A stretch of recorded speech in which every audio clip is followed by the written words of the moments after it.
Ladies and gentlemen, forecasting trends since 1980. Mr. Gerald Celente is the publisher of the Trends Journal, founder and director of the Trends Research Institute. He's the author of the highly acclaimed and best-selling books, Trend Tracking and Trends 2000 on Motor Books, and What ZZ Gave Honey Boy, a true story about love, wisdom, and the soul of America. William Morrow.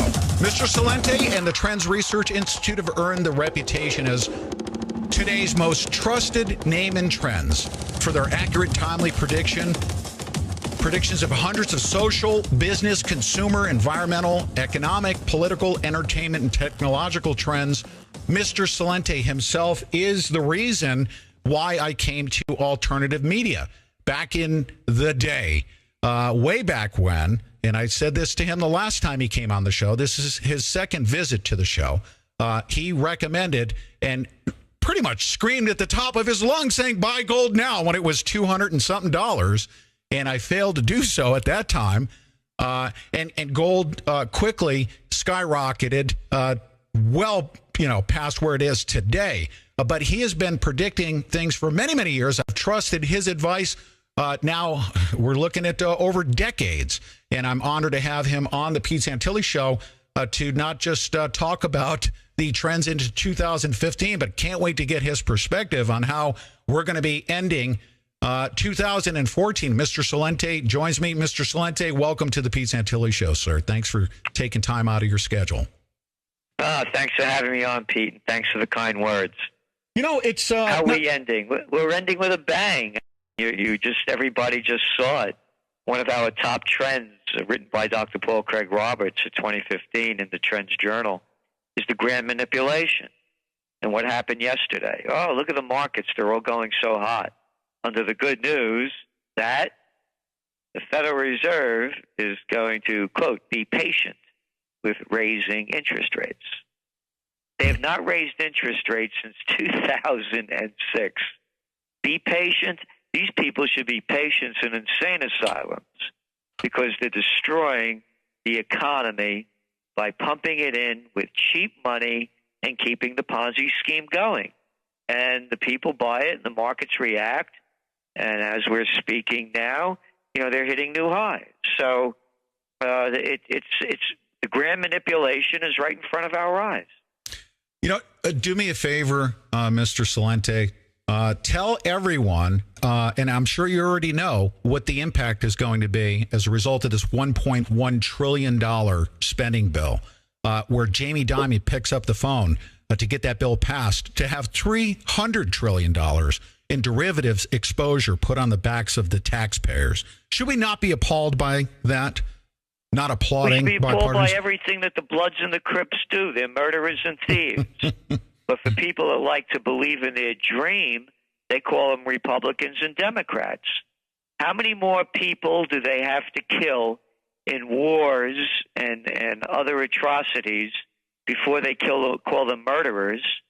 And how much more money do they have to steal from us before they call them thieves? One of the other trends that we have in the Trends Journal, top trends, is bankism. And that's a term that we coined. It's not capitalism. Mm-hmm. In capitalism, there's no such thing as too big to fail.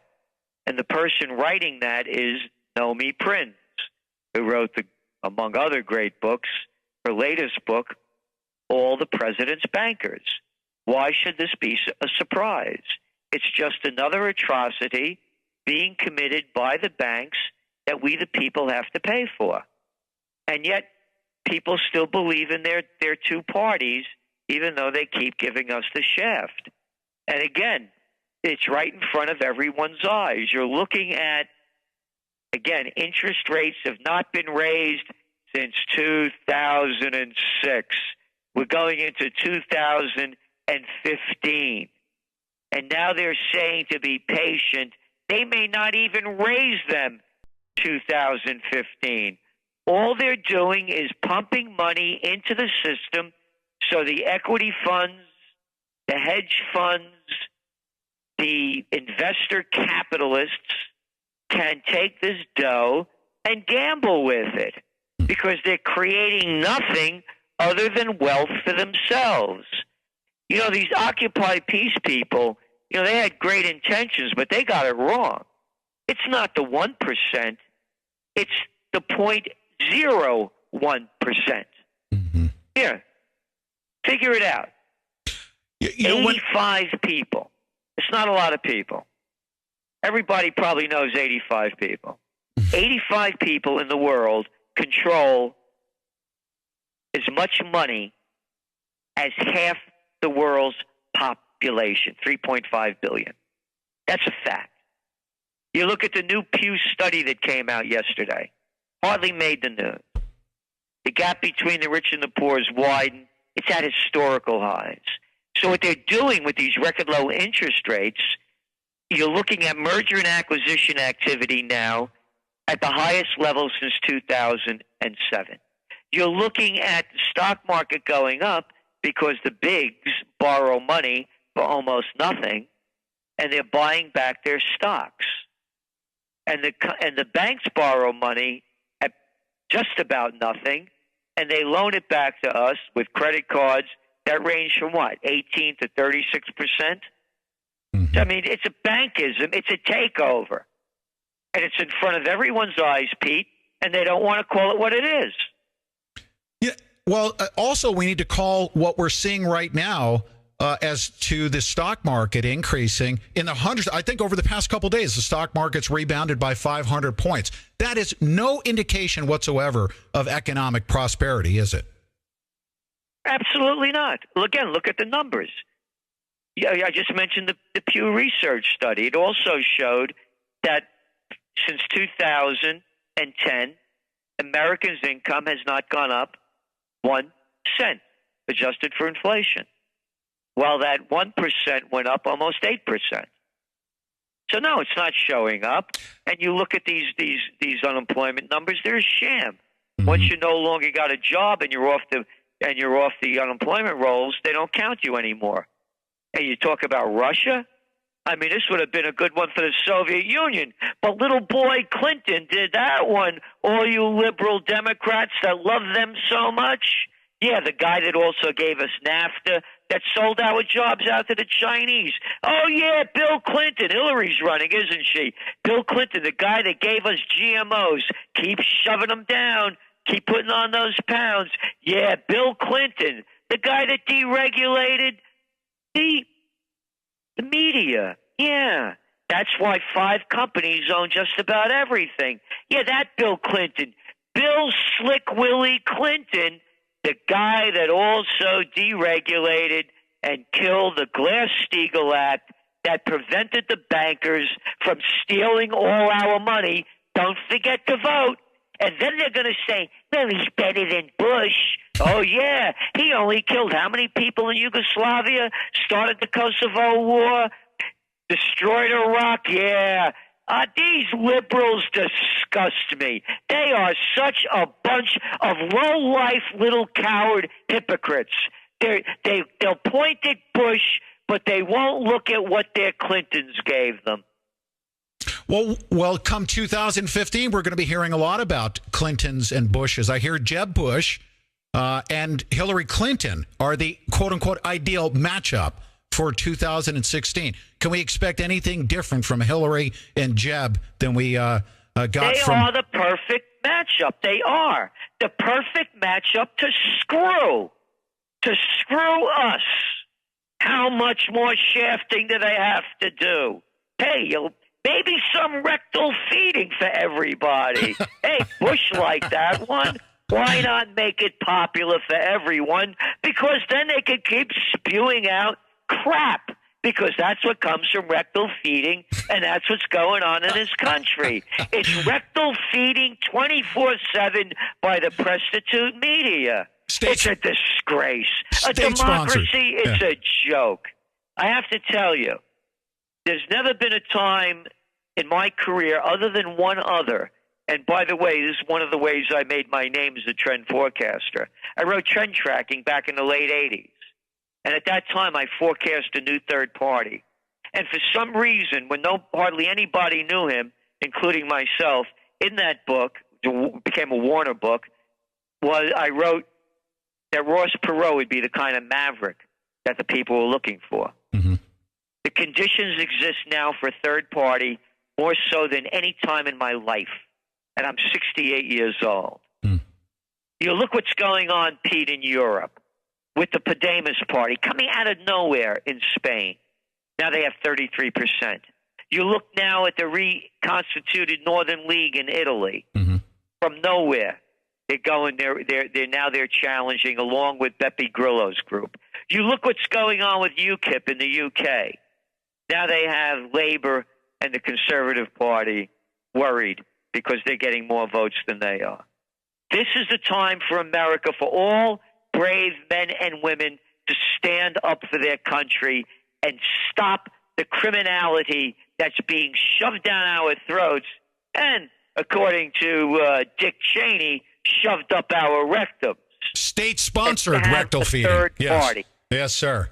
You know, let me ask you, as we go into 2015, especially as we're going after Russia in the way that we are economically, as this whole thing is shaping up, please allow me to conspiracy theorize when we talk about this quote-unquote new world order, this new global currency. Do you think that they're all working in concert to destroy the old system so that they can form the new one? Or do you think there's a battle going on, East versus West, over who's going to control the global currency and this global government that they speak of openly now? What do you think it is? You think they're working together? The facts are there. You have Brzezinski's books.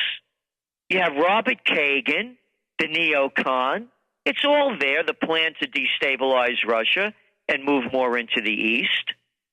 And you look at Victoria Nuland. Who is she? Oh, she's the Assistant Secretary of State. And what did she do? Oh, she was married to Robert Kagan, or is married to Robert Kagan.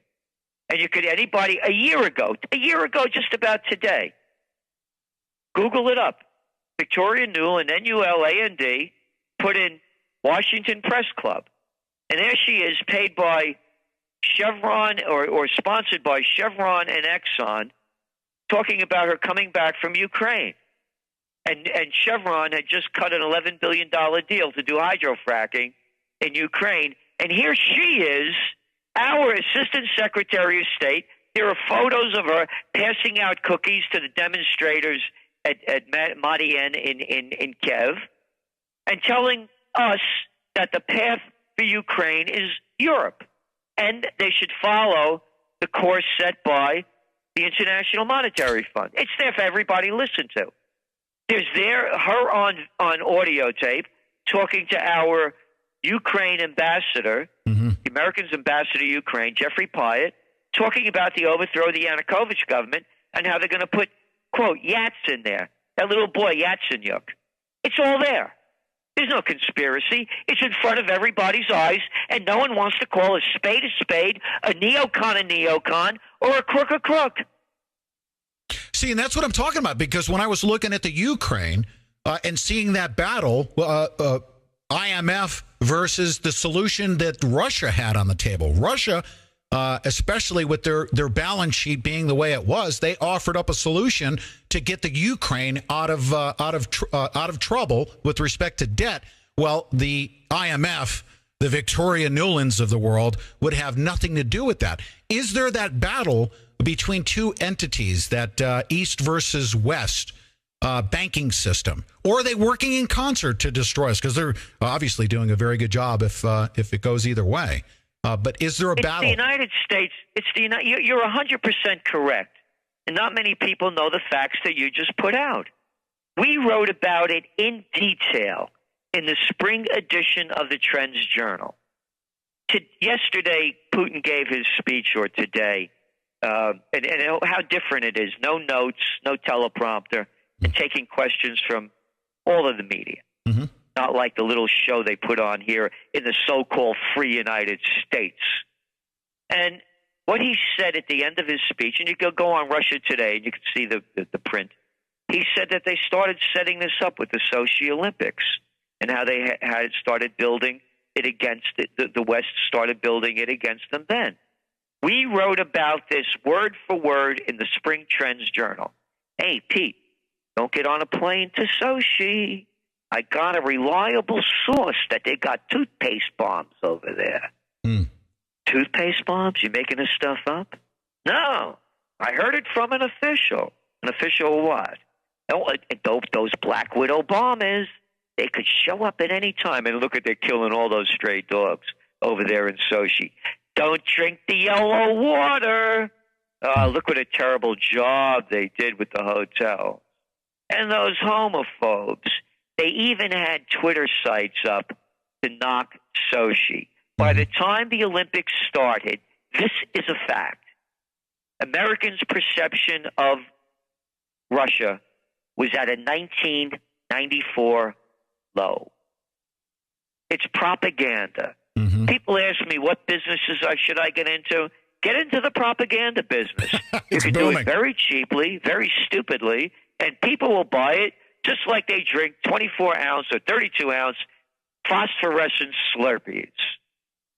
Well, and look at the factions that they use, and I have to call them out. I call them the gay mafia. Not to disparage the gays, but they got very energized through Sochi once you started waving those issues that they're very, very passionate about. But it was a complete and total propagandization to have people revolt against the Sochi Olympics. It was all propaganda warfare going on back then. And they had the gays all up in arms, and they were just using them as pawns to hurt those Olympics. No doubt about it.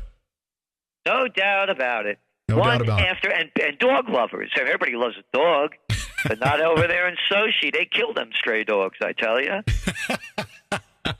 That's funny. So the 2014 is ticking away day by day here. I don't know what the prospects are for 2015, but in the remaining moments of this segment, can you please explain to us, and I call us steak and potatoes people, not everyone understands what these derivatives are that I expect are going to be. We're sitting on a ticking time bomb as far as I'm concerned.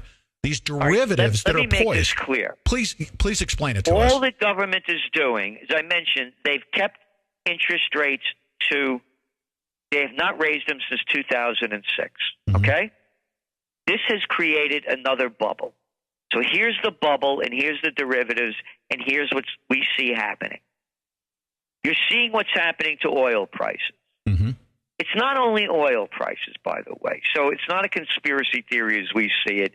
It's copper prices. You could buy a ton of rebar, reinforcement rod, in China cheaper than you can a ton of cabbage.